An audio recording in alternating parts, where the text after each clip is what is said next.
Good evening and happy Caregiver Appreciation Month. I'm Brian Walter, a virtual MC, humorist, and longtime friend of UMASS Memorial Health.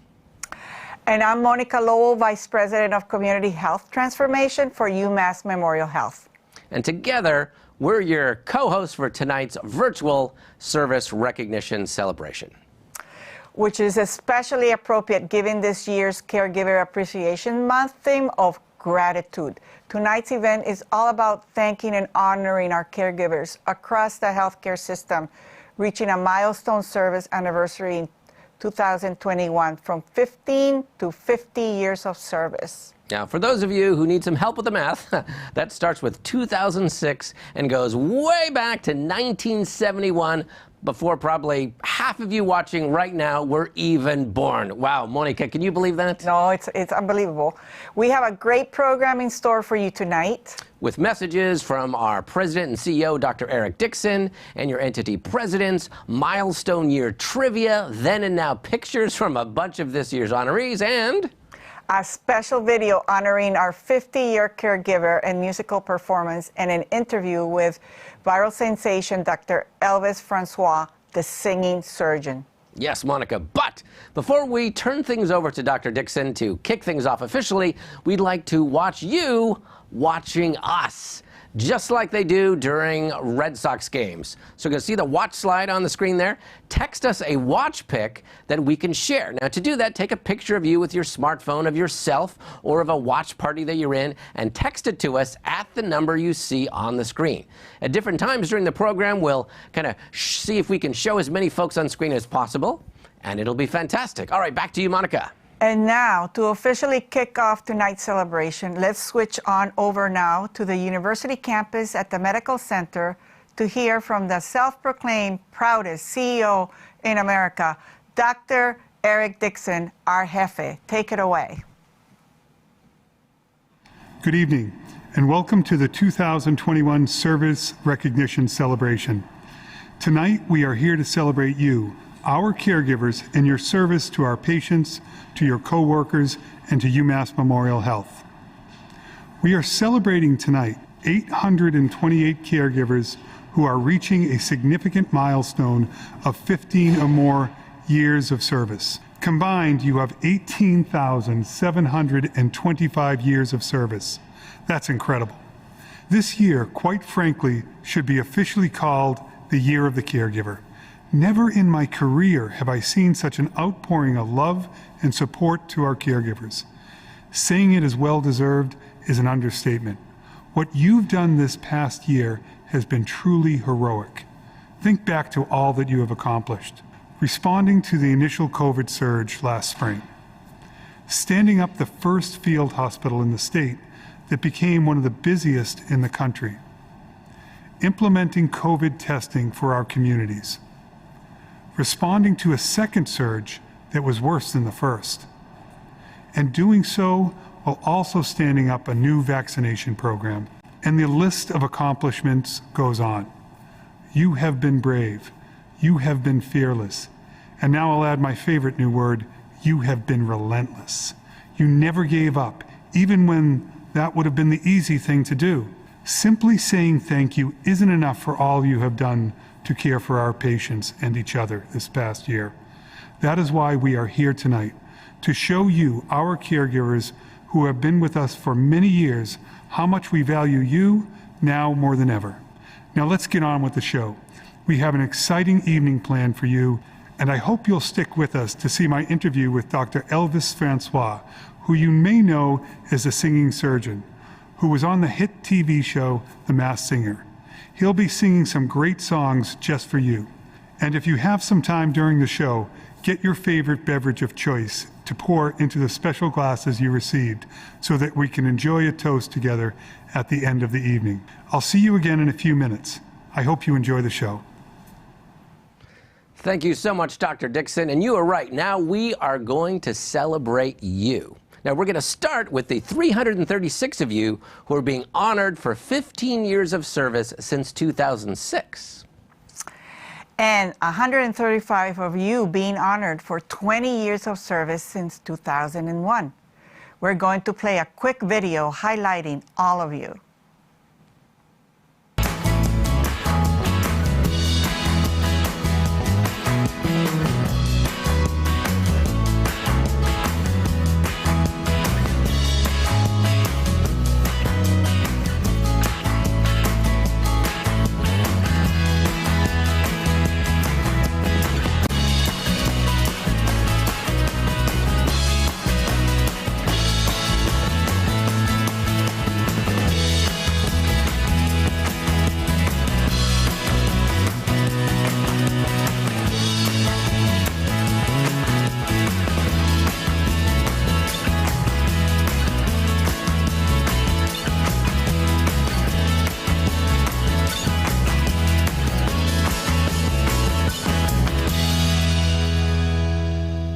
All right, and as you see the names on this video and other videos we'll be showing you, look for those names that you recognize. And when you see these colleagues in person or online, give them a shout out of congratulations for their amazing service anniversary.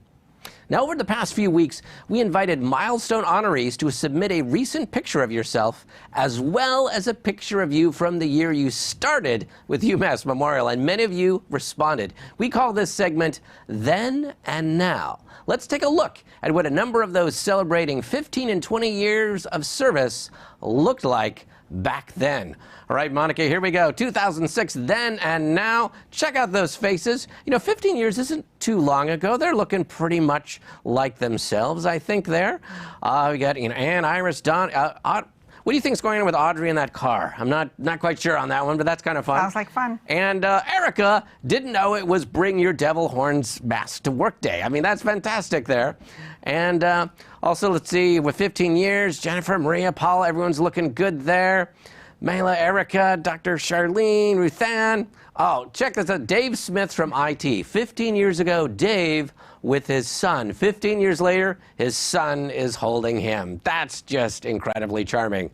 All right, and Esmeralda and Ning. All right, 20 years. Now we're starting to see some 90s haircuts here starting to happen here. Angela's got the Jennifer, from Friends look going on there. Excellent. And Peter also, like me, has a slightly different hairstyle than before. All right, excellent here. And Rosa, Jean, and Pedro are looking fantastic. And that has been your 2006 and 2001 Then and Now pictures. I love those. We're going to explore those 2 milestones, years of service, even more with some fun interactive trivia. But first, here is a brief message from Tamara Lundy, President of Community Health Link. Congratulations. What a great event. We are so excited to recognize all of our caregivers tonight, especially those at Community Health Link, for your tireless passion and your dedicated commitment to serving clients in need. We want to recognize you not just because you show up to work every day, but because you have dedicated a significant part of your life to serving those in need, and you've done that with passion, commitment, and dedication to our mission. At Community Health Link, we help some of the most disenfranchised people in some of the most darkest times in their lives, and we could not do that without you. I am so incredibly proud to honor you, to thank you, and to acknowledge all of the work that you do every day. You make a difference. Congratulations. Enjoy your night. This is your night. All right, Monica, so what do you say? Time for some watch picks? Absolutely, Brian. All Take right. it on. Let's take a look at the watch picks and see who is watching us. Hopefully you can see those on screen there. All right, okay. He's got his Worcester hat on, looking good there. All right. It's kind of like a watch party going on right there. Excellent there. Got Healthline here. Okay, ooh, on the big screen. Eric on the big screen. That's a unique take on things. And the UMass Memorial logo is watching us. That's always a good idea. All right. Okay, another pair of people watching there. Looking good, looking good. Let's look a couple more there. Excellent, excellent. All right, another location here. Let's take, oh, they're already kind of doing pre-toasts. All right, excellent. Oh, and there's a real watch party happening going on there. All right, excellent. Okay, all right, well, that's enough for the watch picks for now. We'll be cutting back and going to you frequently, so keep those watch picks coming in. All right, now it's time for trivia, and for that, you'll need your smartphone. So pull out your smartphones right now so you can log on to our polling game show site. So you see the slide there. Now, you can log on in 2 different ways. The easiest, by far, is to use the QR code. Just open your camera app, point it at the QR code, and then click Accept. It will take you to our trivia website. Now, the second way is harder, but hey, sometimes we like doing things the harder way. You can pull up your browser and write in the URL umm8trivia.com and click Go or Enter. Either way, you will know you're at the right place when you see a slide on your phone saying you are at the right place. Now, Monica, what should people do if for some weird reason they can't seem to log on? Wow. It's not a problem. When we ask the trivia question, just shout it out, your answer to the computer screen. Trust us, we can hear you. We totally can hear you. Okay, so let's start with our first game. Let's go to our polling here. 2 truths and a lie. Here we go. Next line there. 2 truths and a lie. For the years 2006 and 2001, we'll provide you with sets of 3 factoids, 2 of which are true and 1 of which is a lie. It's your job to select and submit with your smartphone which one you think is the lie. Make sense? Here we go. Factoid number 1. In 2006, CSI was the most popular TV show. Twitter was launched. Pluto was downgraded to a dwarf planet here. Okay, go ahead, submit your things. The votes are coming in. So I'm just curious have you ever watched CSI? I'm sorry, I never have. You've never watched CSI? No. All right, but you've done Twitter before, right? Yeah, somewhat. Okay, what about Pluto? Have you ever seen or been to Pluto? Yes, I've seen Yes? Pluto. Okay. Oh, you've seen Pluto. Okay. All right, so the people are saying that the lie is Twitter was launched in that year. Monica, which one is the lie? CSI. In 2006, the most popular TV show was American Idol. American Idol, of course. All right, factoids set 2. In 2006, Time Magazine's Person of the Year was you, symbolizing all internet users. With 100 million users, Facebook passed MySpace in popularity. And number 3, Barry Bonds hit his 715th career home run, beating Babe Ruth's record. 2 of those are true, 1 is a lie. Which one do you think is a lie?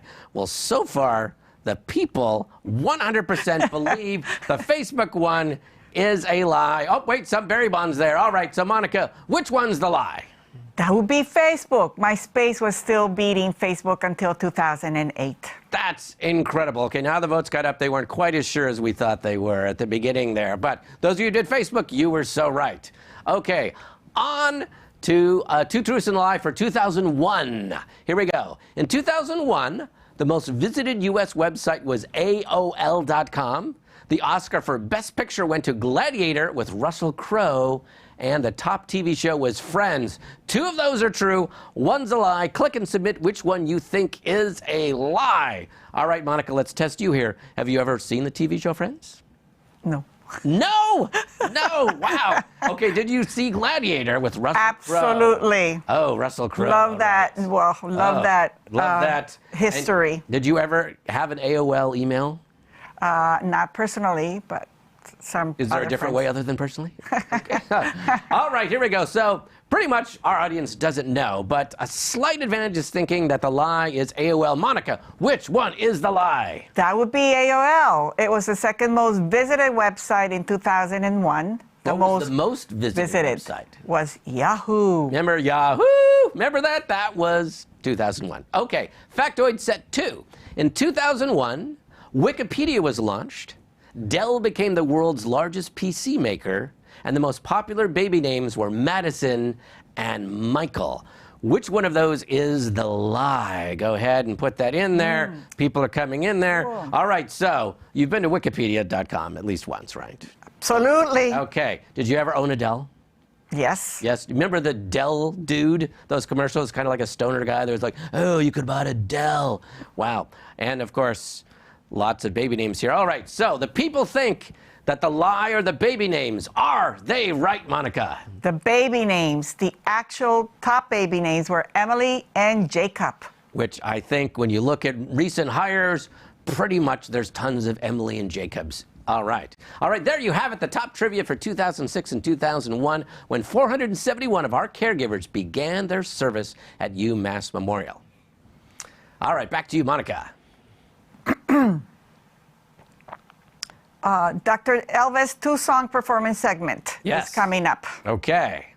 All right, and now it's time for something special to help honor all of you celebrating milestone service anniversaries, and that is a very special performance by Dr. Elvis Francois. What is he known by, Monica? The singing surgeon. That's right, the singing surgeon. He is an actual orthopedic surgeon, but it's been his inspirational singing after his shifts during COVID-19 that has gone absolutely viral in the best possible way over the last year. And Dr. Elvis has been featured on The Ellen Show, Forbes, Rolling Stone, Good Morning America, The Today Show, The View, and most famously, The Masked Singer. His music covers have amassed millions of views on Facebook, Instagram, and YouTube. That's right, Monica. And in 2020, Dr. Elvis produced an album of cover songs that peaked at number 2 on the iTunes charts and was in the top 20 on the Billboard charts. And 100% of the proceeds were donated directly to COVID-19 relief efforts. Amazing. So we've decided the best way to thank and celebrate our UMass Memorial caregivers on their milestone service anniversary was with the help of a fellow caregiver. So once again, we're cutting over to the medical center, which just happens to have a piano. And accompanying Dr. Elvis is local pianist Junior Boateng, and on the second song, he'll be joined by our very own Eugenia Trammell-Goldsby, a nursing supervisor at the University Campus Medical Center and a graduate nursing student at UMass Medical School. Let's watch.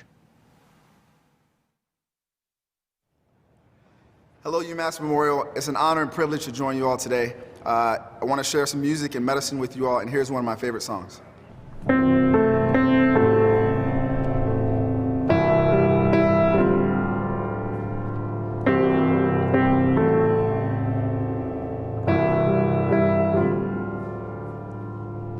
When you're feeling low and there's no one around, when it looks like it's over and life's got you down, hold on to me, brother. I'll be here when you need, 'cause there's a brighter tomorrow. This I truly believe, that everything, yeah, everything is gonna be alright. Everything, yeah, everything is gonna be alright. 'Cause when you're feeling low and you can't see the light, everything, yeah, everything is gonna be alright. So wipe those eyes, it'll be alright. Yeah, don't you cry, it'll be alright. And I know, and I know, and I know, and I know there'll be troubles outside, but everything, yeah, everything is gonna be alright.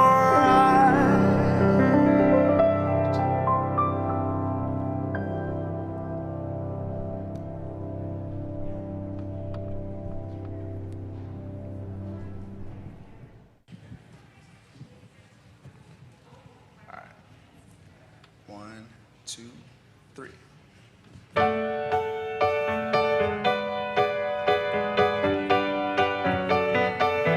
Listen, baby, ain't no mountain high, ain't no valley low, ain't no river wide enough, baby.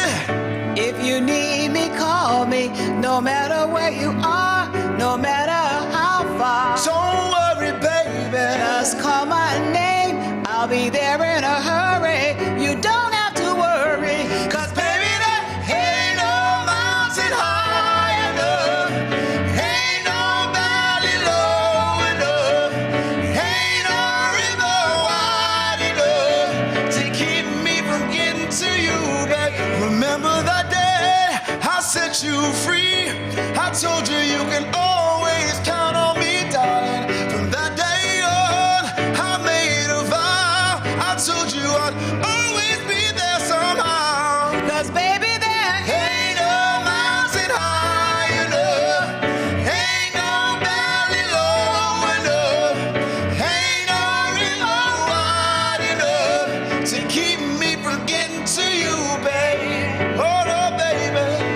no wind, no rain, no winter's cold can't stop me, baby. No, no, no, baby.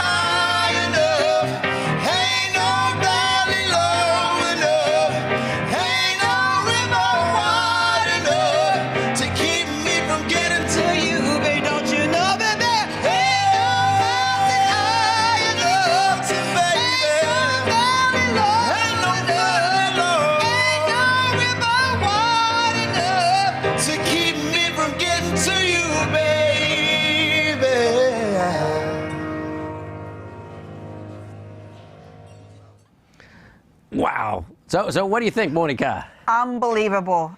How uplifting, I mean, honest. It makes you want to, like, let's go climb a mountain or something here, really. And how about nursing supervisor Eugenia? I mean, Terrific. duetting with Dr. Elvis. I'm guessing that's going to make her Christmas letter. Just saying. All right, now we're going to celebrate the 74 of you who are being honored for 25 years of service since 1996, And the 86 of you being honored for 30 years of service since 1991. Here's a brief video that highlights all of you.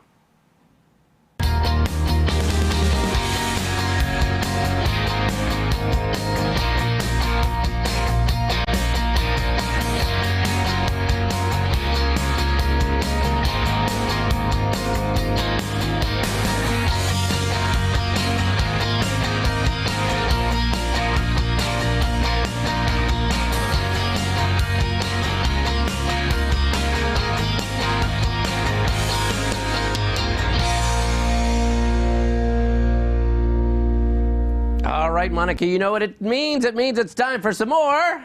Trivia. Oh, before the trivia, we're going to do then and now. That's then right. We're going to do the trivia. Absolutely. She loves the trivia. All right, then and now, because what's better than seeing sometimes cool and sometimes embarrassing photos of our colleagues? All right, then and now, 1996 and 1991, 25 years. We're starting to see some slight differences between people's appearances. I think it's fantastic that Jane apparently wore her wedding dress to work that day. That's fantastic.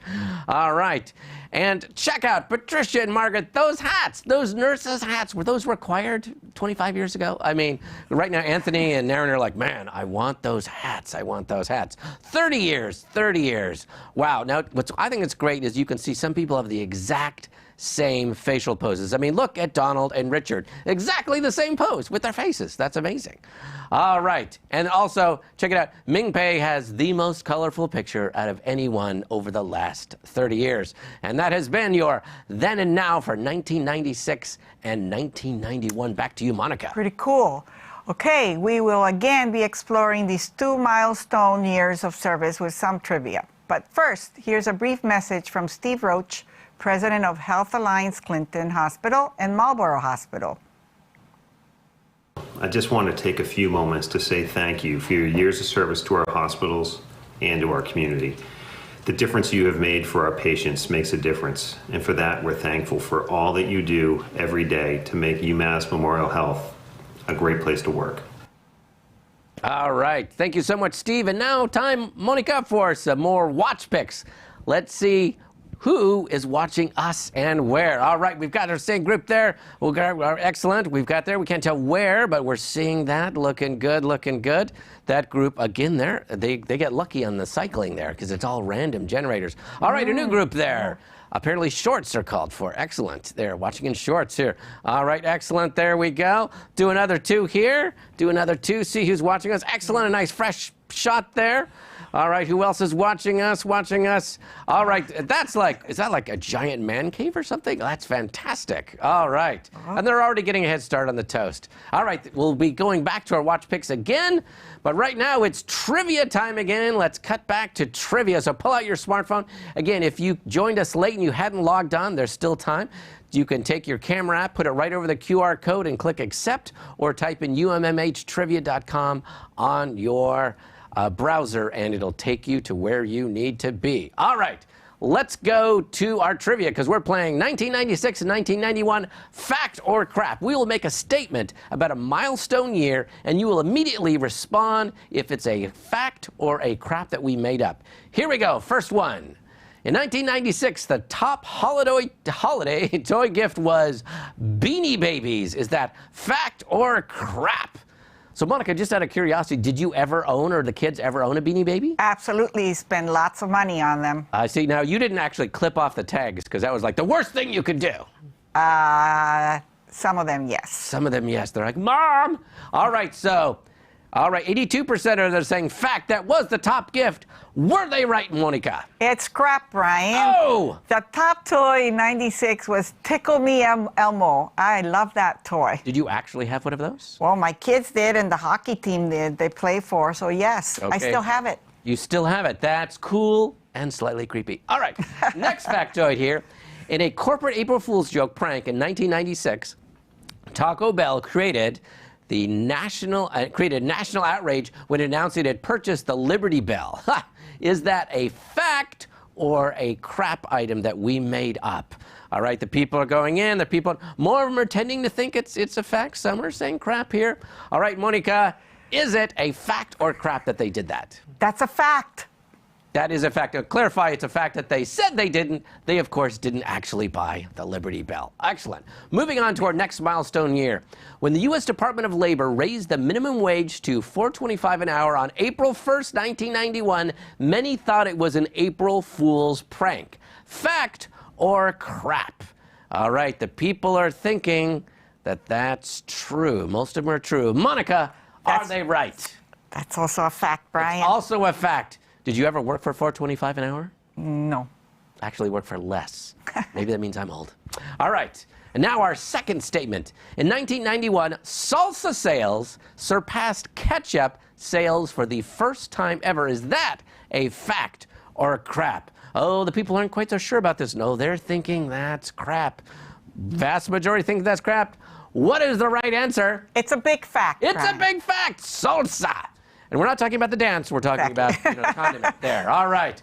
And that has been your top trivia from 1996 and 1991 when 160 of your caregivers began their service at UMass Memorial. And now we are going to celebrate the 71 of you who are being honored for 35 years of service since 1986. And the 58 of you being honored for 40 years of service since 1981. Here's a brief video that highlights all of you.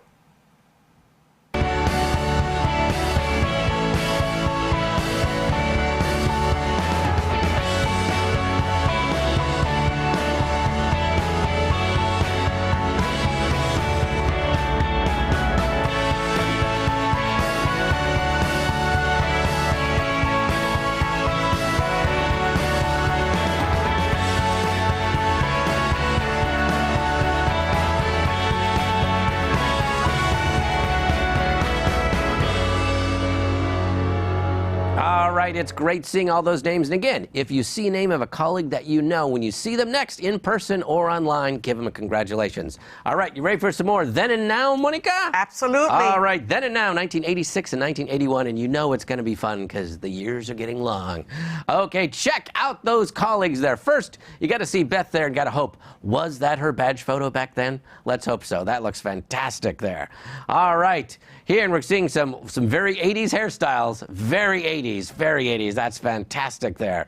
All right, and then we go to 40 years, though. Look at Valerie Scott just rocking that haircut there. Karen looks like a model. That's fantastic. And Jean, of course, is saying, don't worry, I've got the nurse's hat.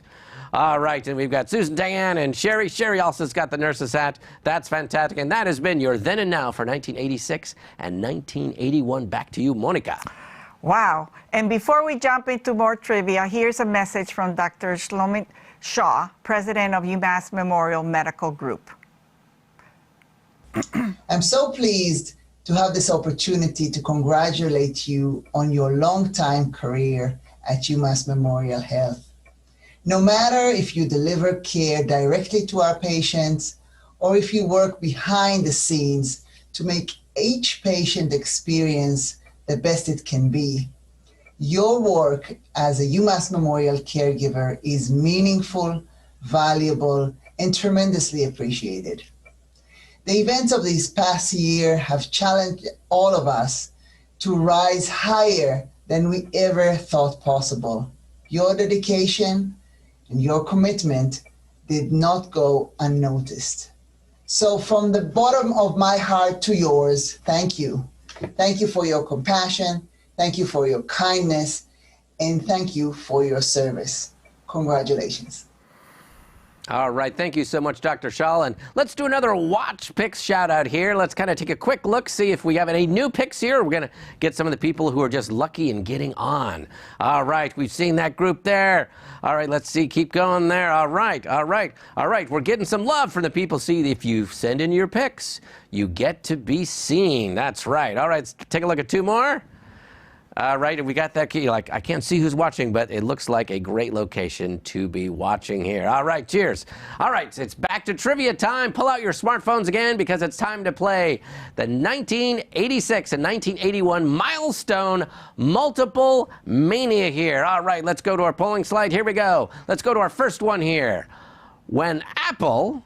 First question here. When Apple introduced the Mac SE in 1986, how many megabytes of RAM did it have?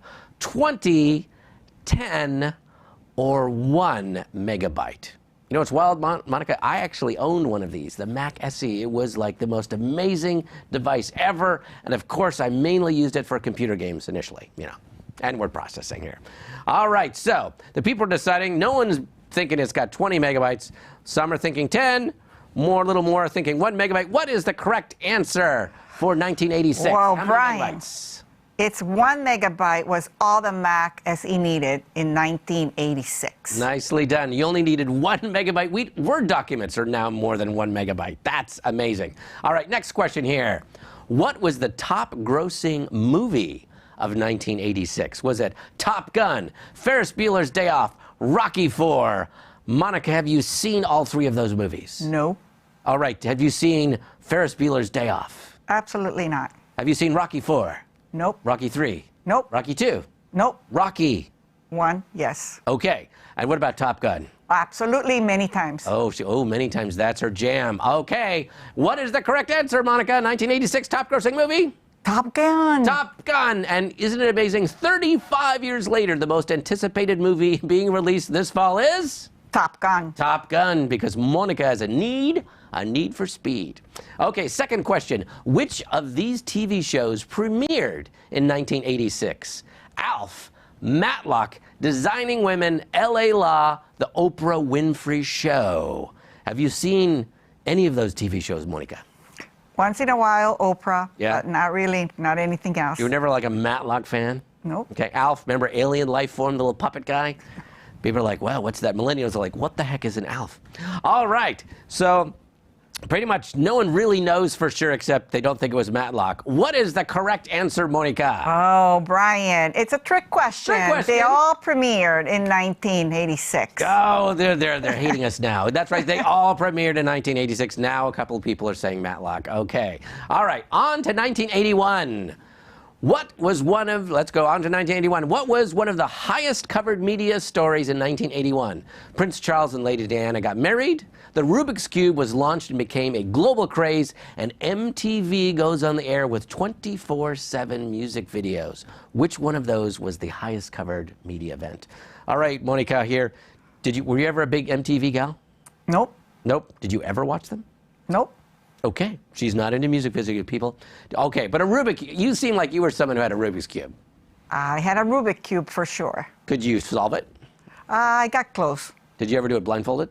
No, of course not. Isn't it weird that some people can do that? All right, so the people think 74% say it was the Prince Charles and Lady Diana was the most covered media event in 1981. Are they right, Monica? Absolutely. It was Charles and Diana's wedding, of course. And you did watch it, yes? Yes, all the Okay. way. Excellent. All right, last question in this category. Which one, and it's not a trick question, which one of these food products was launched in 1981? Diet Coke, Lunchables, Jell-O Pudding Pops. Did you ever eat Jell-O Pudding Pops? Nope. Just for the record, they're delicious. What about Lunchables? Those were like those cheese and cracker things that you put in your kid's lunchbox when you were in a hurry, but you sort of wanted them to still feel loved. Nope. Yeah. And then, of course, Diet Coke. Diet Coke, they're aspartame. All right. So the people are thinking, we're not totally sure, but more people are thinking Jell-O Pudding Pops. What's the right answer, Monica? Jell-O Pudding Pops, of course. Jell-O Pudding Pops. Just so you know, Diet Coke wasn't even launched yet. It wasn't Correct. until the next year. Well, there you have it, the top trivia from 1986 and 1981 when 11 of our caregivers began their service at UMASS Memorial. Back to you, Monica. And now we're going to celebrate the 13 of you who are being honored for 45 years of service. That's right, since 1976, during our nation's bicentennial. Amazing. And here's a short video highlighting all of you.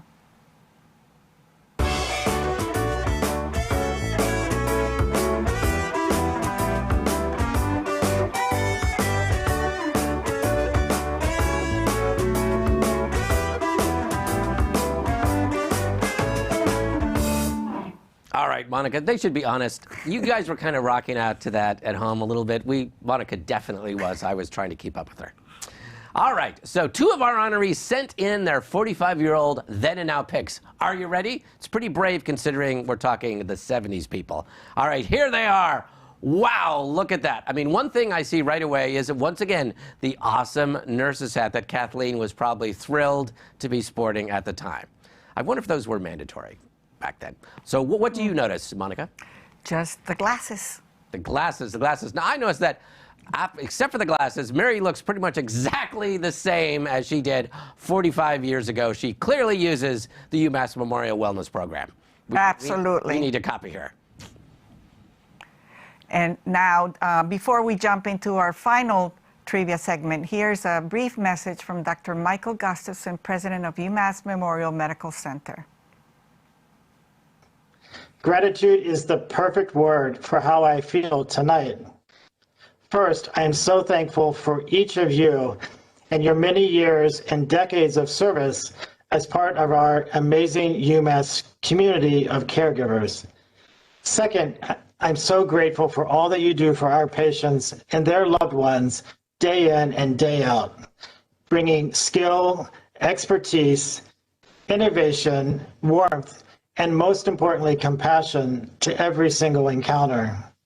And third, I'm so grateful for all that you've done to advance our patient care vision, which is to deliver an amazing patient experience characterized by world-class quality, zero harm, and patient family-centered care.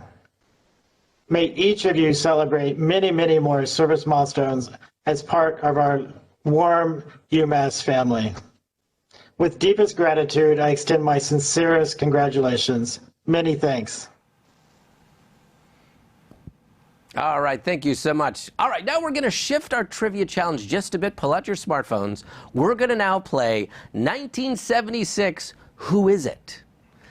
Okay, so here's the deal is, pull out your phones here. Here's our first question. This celebrity graduated high school in 1976 when our 45-year honorees started at UMass Memorial. Write in her name. First name. Your clue is material. Wow, looking at that, there could be a lot of names there. Okay, I'm not sure. That's not you, though, right? That's not you. Okay, it's not me either. Okay. All right, so let's see if my clue material got anybody to get this right here. Okay, let's reveal what the people think. Madonna, you totally got it. It's not Ellen. It's not Lady Gaga. It's Madonna. People crush that. Or Medina. Okay, Medina, some people spelled Madonna wrong, but we're going to accept that. We're going to accept Absolutely. that. All right. And Cotton. I don't think it was Cotton Mather. I think that was someone else here. All right, let's go to our next celebrity, Monica. Okay, this celebrity also graduated high school in 1976. Write in his name. Now, your clue is rock. You think it's too obvious? It's Rock Hudson? Probably not. I don't think the math works on that. It could be The Rock. We'd have a ethnicity mismatch there if that was true, so I don't think that is. Okay. All right, so the people aren't so sure on this one. They're a little slower answering it. The Rock, they're like, who is that? That guy looks so familiar. It's so familiar. It's definitely not me. Okay, it's definitely not me. All right, let's reveal and see if anyone's got it here. All right, Alec Baldwin is correct. Alec Baldwin, his twin brother, perhaps not. Okay, Baldwin, okay, so a lot of people got that. Alec Baldwin, there you go. Excellent. Good job, everyone. Nice and job. there you have it, the celebs graduating high school 45 years ago when 13 of our caregivers began their service at UMass Memorial. And now we're going to spend a little more time with Dr. Elvis. And to do that, we're going to listen in as Dr. Dixon talks to him about his medical career and the origins and impact of his inspirational singing. And to do that, we're switching back once again to the medical center. If you gentlemen can hear us, take it away. Hey everyone, it's Eric Dixon again. I get the great pleasure tonight of interviewing our guest tonight, Dr. Elvis Francois.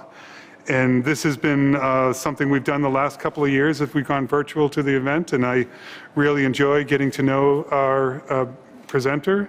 And I'm going to kick it off here by introducing you to somebody you've already met here, Dr. Elvis Francois. And my first question is your name really Elvis, or is that a stage? That's a good question. I actually tend to get a lot of those questions from patients. Yes, that is my actual name on my birth certificate and passport. My mom was a huge Elvis Presley fan. I like to jokingly tell people I'm glad she wasn't a Bon Jovi fan, because my life could have gone a different direction. But yeah, my God-given name is Elvis, so I get a lot of Elvis jokes, but I love it. It's a great name, especially for a singer. Yeah. You are a healer in a couple of different ways, right? As a physician and a surgeon, but also as a singer. And the power of music to heal, I think, is underestimated. Which were you first? I would say, it's funny. It's like the chicken before the egg kind of question. I would say it's been an interesting journey. For me, ever since I could remember when I was 5 years old, my father, who is from Haiti, he would always sing around the house. He's a terrible singer. He probably has one of the worst voices. He would say that himself. He probably has one of the worst voices, but he would always sing, on good days and on bad days. And so music was something that I would always gravitate towards. I never really, started singing until maybe around high school or college, and it was just something that always was there in the background and heartbeat for me. But medicine was something that I, ever since I was 5 or 6 years old, one of my uncles in Haiti would work at the hospitals there, and I would volunteer and I would help out. And so, the idea of being able to help people with surgery and to help people with medication, to help them, live a better life was something that I always aspired towards. Music is something that literally only, being a singer, so to speak, only literally happened in the past 2 to 3 years with a few crazy things. And so it's just a unique position to be in. I'm probably the luckiest person in the world to be able to share both. So right now you're a fellow at BI in terms of spine surgery. You did your orthopedic residency at Mayo, I believe. Tell me about the rest of your training and where you grew up. Yeah, so for me, I mostly, the path towards medicine was a very interesting chart for me. I've always knew that, hopefully being able to dedicate my life to helping people with medicine was something that I'd always hoped to do. I initially, went to college in Oberlin, Ohio, which is a small town about an hour out of Cleveland. And after that, I did quite a bit of research here and there. But for me, I always knew that I wanted to help people with surgery. And so I ended up going to Meharry Medical College, which is in Nashville, Tennessee. I did the last 5 years of my training at Mayo Clinic in Rochester, Minnesota. And now I'm in, the great state of Massachusetts at Beth Israel Deaconess, finishing my last year of training in spine surgery fellowship. And unless you get some big contract to sing and produce a record, you'll be going to Atlanta, I guess. I've already tried to recruit him, everyone, to stay here with us at UMass, but he's going to be moving on to Atlanta. Yeah, exactly. I understand, but who knows what happens. If you can take a Rochester winter, you could take a New England. Absolutely, absolutely. Yeah, the winters in Rochester, Minnesota, are definitely quite brutal. So this has been like a long summer for me here in Massachusetts. So I do my homework. I wanted to make sure I saw you sing, and I looked you up on YouTube. And your biggest hits were when you were a resident at Mayo Clinic. You and one of your fellow chief residents in orthopedics were singing, and he was playing piano. Will Robinson? Will Robinson. It's a great piano player, and you just knocked it out singing a beautiful song, John Lennon's Imagine. Were you guys just slow night in the ER? Hey, I sing, you play the piano, let's go do it? Or how did that work out? Yeah, no, that's a great question. I think about that all the time just because of the, what's all transpired over the past 2 to 3 years. I never would have considered myself like an actual singer in any sense. I would sing like most people in the shower, in the car, and that's kind of how I shared music. But at the hospital there at Mayo Clinic, there are pianos around in the lobby. There are pianos in the patient walkways. One of the days, both of us, we were both on a 24-hour call shift. We had just finished up a trauma call, so we were both chief orthopedic surgery residents at the time. And so we sat down. I knew he played the piano, and I can play Mary Had a Little Lamb. So I asked him, I was like, hey man, you want to just play a few songs here? And so he sat down on the piano. We both had our white coats on and our scrubs on, and he starts playing, and then I started singing, and it was pretty remarkable. It was about 8 p.m. at that time, and seeing sort of, nurses stop by, seeing, attendings stop by, patients and their families stop by to kind of listen to some music, and we kept the music pretty uplifting and happy, and people were just remarkably happier than when they initially walked by, and that's when it dawned on me the power of music and how music itself can be medicinal, and how, the way we help patients with medication, with with surgery, with different means of care, can only go so far. But there's that humanity there, and I think music really speaks towards that. And it's that was how this all sort of came about, and it was the first time I was able to really appreciate how much you can help and move people with music and medicine. It was pretty amazing. It looked like you two had been doing that together forever. And to think that you just, one night you're on call and you start playing around, and that it was just quite moving. And so I continued to do my homework, and I saw you in a snake suit on The Masked Singer. I guess I'll link it to the medical Caduceus or something. Mm-hmm. How did you end up on that show? Yeah, that was a whirlwind. As many of us know, training to become a physician is, a lot of sitting down, reading books, and working on honing your craft and helping people with medicine. And I never was a performer. I never sang live or did anything like that. But they reached out and they asked if I could be a part of the show. And if you told me at the beginning of the pandemic that towards the end of the year I would be on a television show in a mask, in a giant serpent suit, I'd call you a crazy person, to be honest. So I mean, the folks at Fox, they reached out, and when they initially asked me, I was like, this is completely outside of sort of my wheelhouse. Like, I'm training to help people with medicine, with surgery, and focused on that aspect of life. But I took a step back and thought about it and realized that it'd be another way to brighten people's days, make someone a little happier. And I know I get a lot of happiness and joy in watching people entertained. So I figured I would give it a shot. And so when I initially got on the show, I was actually supposed to be another creature. It was like this giant fuzzy creature. And someone on the cast said, wait, if he's a doctor, how about the rod of Asclepius and the snake on the staff? So they came up with this massive snake costume, which was fascinating. The best way I would describe the experience would be, imagine if you turn the oven, your home oven, up to maybe like 140 degrees, and then imagine you got inside of that oven, and then imagine if someone asked you to sing blindfolded while you danced on stage. So that was kind of what it was like. But it was really a remarkable opportunity, and it was cool to come back to the hospital and to see people ask, hey, how was the experience, and just something to talk about and make people a little happier. So it was an honor and something I'll never forget. Yeah, you've made it once you're on The Masked Singer. That's the threshold, the bar.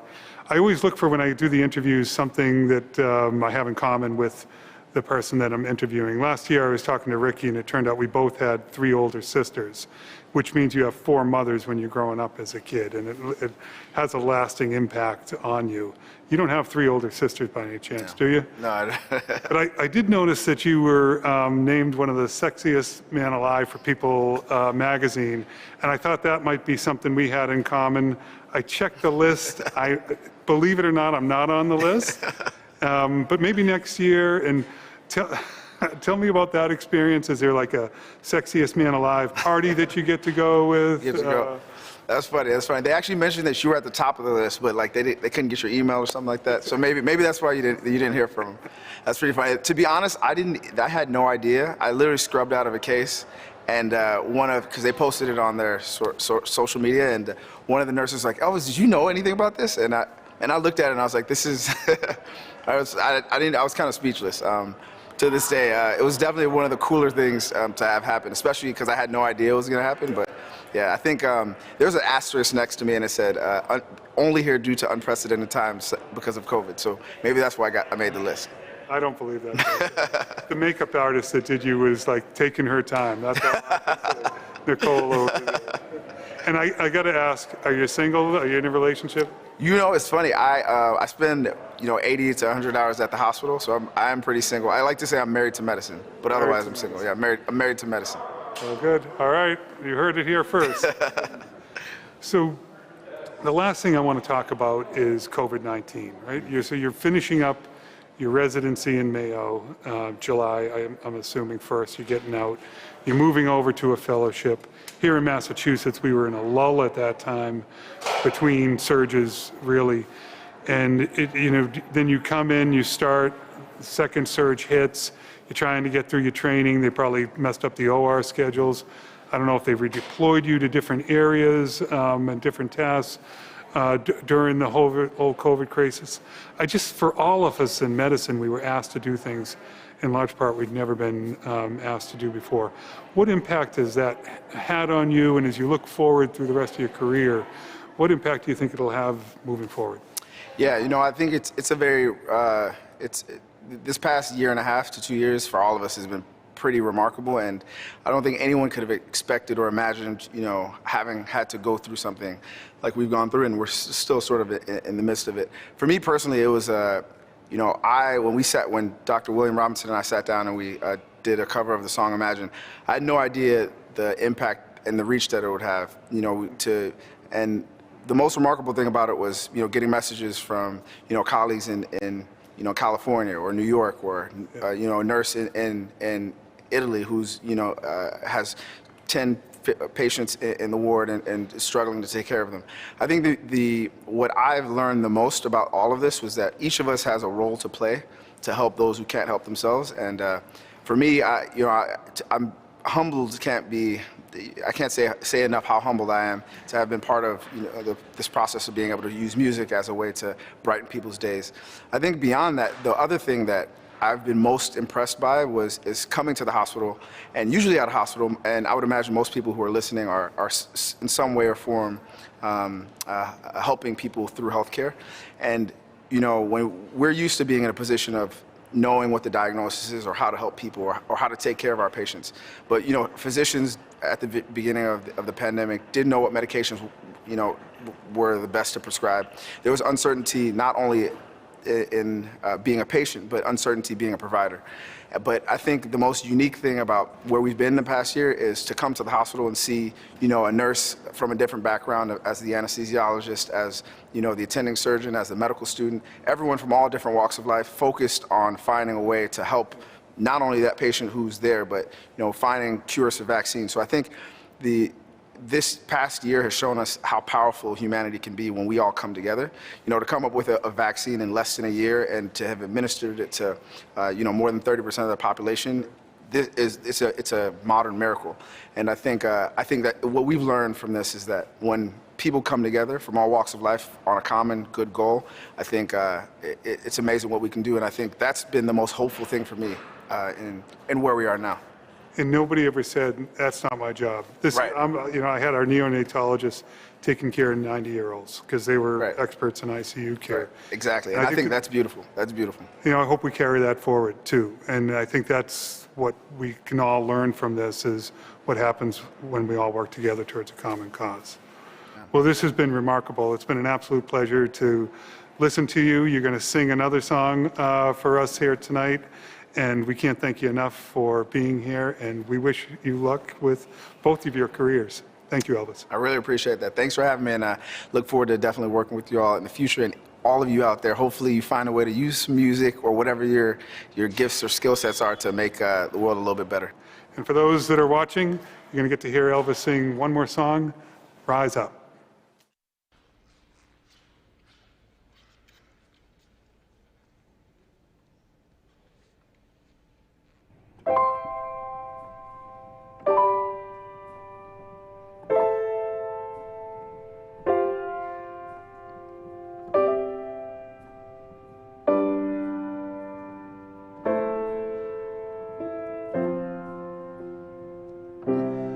Broken down and tired of living life on a merry-go-round, and you can't find a fighter, but I see it in you, so we gon' work it out and move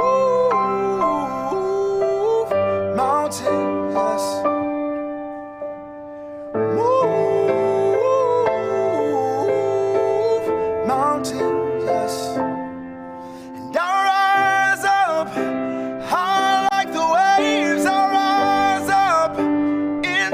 Of the pain, I will rise 1,000 times.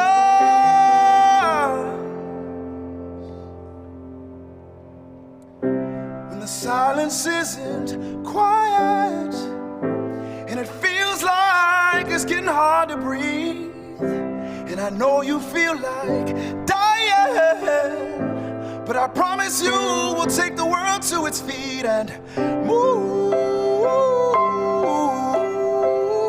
mountains, yes. Move mountains.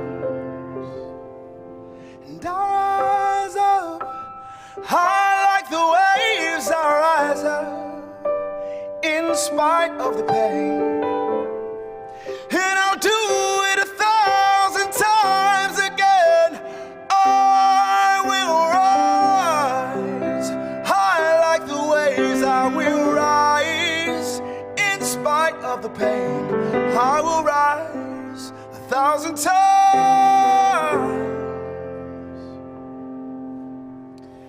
For you, for you, I will rise 1,000 times again.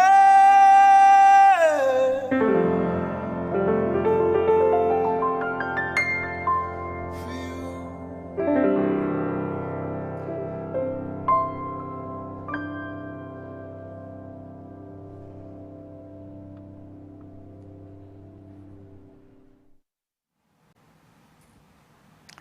Wow. Amazing. That was touching, really. I mean, to have a service recognition event where you find yourself literally tearing up is a rarity. And in this rare time, I mean, who better to come a fellow caregiver to put music and lyrics to what everyone has been feeling. And that's exactly what we're celebrating tonight. The 800 and change caregivers who have been rising up continuously. Well, we're just about towards the conclusion of our program with a couple more highlights to go, but before we do that, let's take a moment to acknowledge the reason we're all watching tonight, to celebrate 828 caregivers reaching a milestone service anniversary this year. Let's take one more look at this year's honorees. You're the ones who have kept caring for us all. Year after year, as Dr. Dixon said at the beginning of tonight's program, you have been brave, you have been fearless, and you have been relentless. You have healed, brought relief, and provided compassion to hundreds, thousands of patients over the years. And you have supported and empowered each other with skill, patience, and respect. Tonight, we honor you. As you see the names that are flashing by, take note of your colleagues because they're the ones you want to congratulate for their amazing service being honored tonight. And one way we honor all of you is with a special monetary reward through UMatter Central. On the actual date of your service anniversary, you will receive an email letting you know that your reward is available. Now, before we go to our final honoree, we'd like to take one more look at who's watching tonight because we know that you took time tonight to say, I want to honor my colleagues. So one last time, let's take a look at those watching us. With our canine friends there, that's fantastic. Two friends together having a meal outside and watching. And oh, there was with us, Monica. There you go. That's fantastic there. All right. Another great picture. You know, a lot of dogs are getting in on this. They're lucky here. Another beverage there, getting ready to toast there. Getting ready for the toast we'll be doing towards the end. All right. I think they're at the WBC there, and we're seeing an emergency technician. And again, watching it with your family. That's fantastic. All right. That's been our watch picks here. Now, technically, Monica, we've only honored 827 so far, and that's because our 828th caregiver is in a category of her own, continuously working at UMass Memorial Health for 50 years, half a century. It is unbelievable. Jean Stone is a Daisy Award-winning nurse and the true definition of a caregiver. A little over a month ago, we sent some cameras to Health Alliance Clinton Hospital to talk to Jean and her colleagues about her amazing career of care. Get ready to see something special.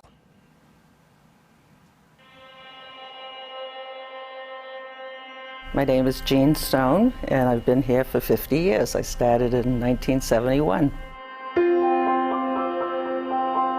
It was a much different nursing back then than it is now. It's much more technical now, but it still remains the fact that the patient is still the person. And I always say you have to look at the patient first. You end up having lifelong friends from people you've cared for. They see you out and they say, you took care of me. I grew up with 5 brothers and sisters, and my mother was always at home. My grandparents lived with us, and I think she was probably more, she could have been a nurse in her day, but she was a mother and she took care of everybody and just wanted to help people. So I think she was my inspiration. We all want to be Jean when we grow up. Yeah. Jean is a no-nonsense kind of girl. That's true. Says it like it is. That's true. Hard worker. You would want Jean as your nurse. If you came in as a patient, they should be asking for Jean. And she's never been the type of person to say, no, I can't help you. Yes. If you needed her, she always came. Actually, my first experience on the unit, Jean gave me a tour of the floor because I was new to the hospital, I was new to the unit, I didn't know anyone. So that was my first experience with Jean, and I could tell right off the bat that she was a long-term employee because I asked her how long she worked here, and she started to laugh and she said, you know, almost 50 years. She's the nurse who knows everyone and everything, and she's seen a lot of managers come and go. So, you know, we really hit it right off the bat. Nobody's going to stay anywhere for 50 years without that dedication and commitment. She went into this profession for a reason, and it really shows. And we certainly understand that there's a lot of burnout and stress in the environment, and her commitment to the overall community and to her coworkers for 50 years is amazing and phenomenal. When they found out that I was going to retire, they had a big party planned last year, and I technically did retire May 12th last year, but I came back per diem because of the pandemic, because they said, you know, this is what I do. When COVID came, she had nothing to prove. She'd already been here for 49 years and was, you know, could have retired, could have said, I'm out. I've been here. I don't need to go through this. I'm at risk because of my age to start with. And she didn't. I couldn't let my girls do it alone, is what she said. Yeah. And she never once said, hey, I don't want to take COVID patients. I don't want, you know, give me a break. I'm the oldest one here. That's not fair. She took what we gave her and gladly, you know, she walked into the rooms just like the rest of us did. I always told her she was our calm and our chaos, regardless of what was going on the floor, how hectic it was, how busy. She was just always the calm and just kind of always brought everybody together and just did whatever she had to do in the moment to provide the care that she did. To put her own personal life at risk, taking on that additional risk that she did not need to support her team and her patients and this community, it's just fantastic. You know, we wouldn't be where we are without people like her. The only thing I would say to people, well, is new nurses, is to go in with a good attitude, come on the floor, go meet your patients first. The machinery will all be there afterwards, but, you know, look at the person first. Don't ever just go in and get overwhelmed by all the tubes, and because it's all about that one person. That's why we're here, and that's why the hospital exists, for patients.